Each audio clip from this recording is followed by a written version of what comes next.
Man, what's going on, YouTube? I got a buddy that told me, Abdul, you need to talk more about your stories that happen to you in life. And to me, I thought my stories were just like, they're just normal. But I've noticed that when I tell people about these stories, they kind of sit there with their mouth open like, wow. And I said, well, maybe I need to be sharing these stories. So here's one. I've talked about it briefly on Facebook, and it's about my screen printer. Now, before I get into the topic of him, let me tell you more about this guy. So for those of you who've been following me for quite some time, know that I'm a part of a 5K, creating one called Suglo. It's in its second year, and this guy, John, was the guy that actually did the t-shirts. So John and I would go over there and we would talk, and he told me about his dreams and things of that nature and what things he wanted to accomplish. But whatever it was, he was always involved in it because John was one of those guys that was a skeptic. Big skeptic. You could tell John, I'm going to create a jazz festival or whatever. John wouldn't believe was going to happen until he saw it. And then when he saw it, he would go on and on about how he is so surprised that that actually happened. Right? But he said the same thing about the run. He didn't see how people were going to do this thing or whatever. And then I noticed that when he was talking about the things that he wanted to do, he was always involved in it. Meaning he wanted to be a part of it because he felt that no one could do it better than he could like with t-shirts. In order for t-shirts to happen, for him to train somebody to do it, that would take so long, it just didn't work. And then if you walk in John's office, there's kind of like stuff everywhere. Like it was times that I didn't even want to leave my t-shirts with John because I'm like, is he going to be able to find them? So long story short, right before I run, I walk in, I say, okay, John, I'm ready to do these t-shirts. I dropped them off a week before. And he was like, well, so when is your run? I'm like, John, we've already talked about this.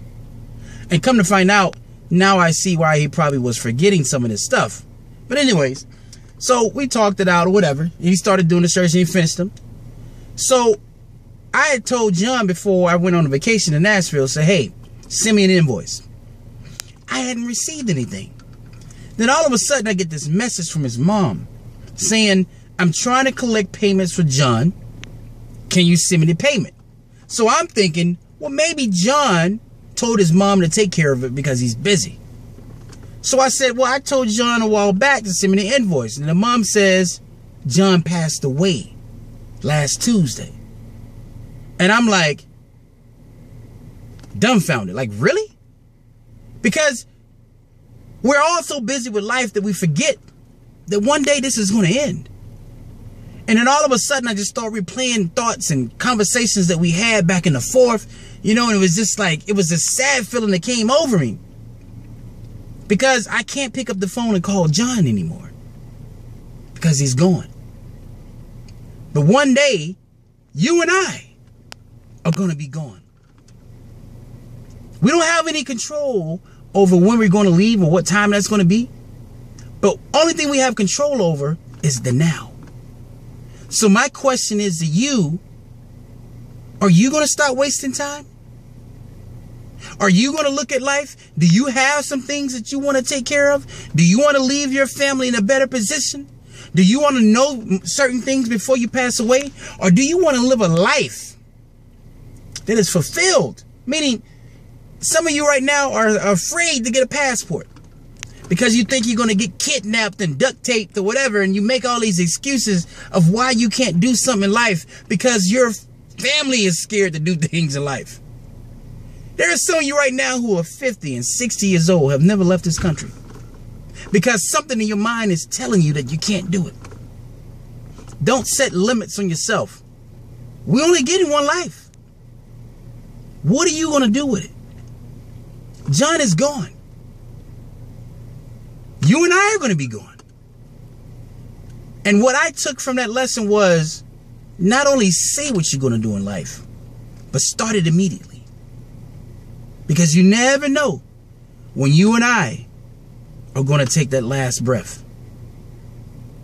I really mean what I'm saying. Guys, gals, do what you want to do now. So for those of you who are subscribed to my channel, please get over there and like the Facebook channel.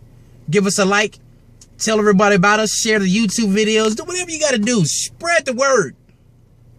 That we don't have to be victims of our society or victims to negative thinking and victims to just the way we've always done things. No longer. So with that said, guys, thanks again. And until next time, signing off.